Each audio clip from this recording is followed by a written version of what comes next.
Shalom jemaat yang dikasihi Tuhan Yesus. Renungan firman Tuhan diambil dari kitab Kejadian pasal 12 ayat 10-13 yang berbunyi demikian. Ketika kelaparan timbul di negeri itu, pergilah Abram ke Mesir untuk tinggal di situ sebagai orang asing, sebab hebat kelaparan di negeri itu. Pada waktu ia akan masuk ke Mesir, berkatalah ia kepada Sarai, istrinya, "Memang aku tahu bahwa engkau adalah seorang perempuan yang cantik parasnya.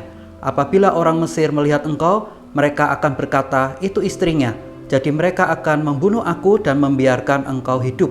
Katakanlah bahwa engkau adikku, supaya aku diperlakukan mereka dengan baik karena engkau, dan aku dibiarkan hidup oleh sebab engkau." Bapak Ibu Saudara, ketika kita membaca perikop ini, kita mungkin merasa heran. Kenapa Abram yang begitu besar imannya dikatakan sebagai bapa orang beriman, ternyata pada bagian ini ia berbohong. Sebenarnya yang dikatakan oleh Abram adalah half truth, yaitu setengah benar, karena Sarah itu adalah adik tirinya.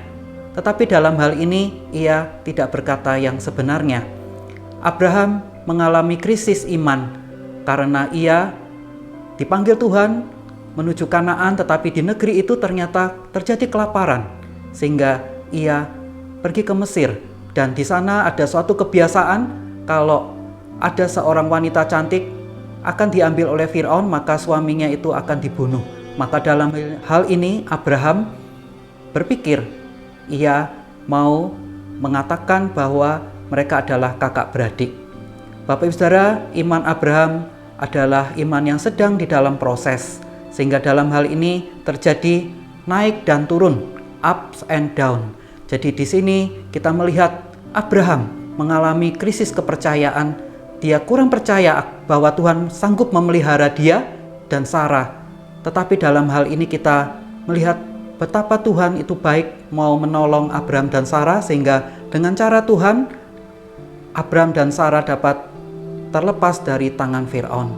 Bapak Ibu Saudara, dalam kehidupan kita, seringkali kita dihadapkan dengan krisis akan iman kita. Tetapi mari kita belajar untuk percaya kepada Tuhan dan mempercayakan hidup kita sepenuhnya, sehingga kita akan terhindar dari berbagai konsekuensi yang tidak baik. Tapi kita percaya Tuhan sanggup memelihara dan menjamin firman-Nya dalam kehidupan kita. Amin. Mari kita berdoa.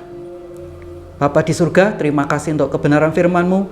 Tolonglah kami untuk mempercayai Tuhan dan juga mempercayakan hidup kami sepenuhnya. Meskipun ada kesulitan, krisis maupun tantangan hidup, tetapi kami percaya Tuhan jauh lebih berkuasa dari apapun yang terjadi dalam kehidupan kami.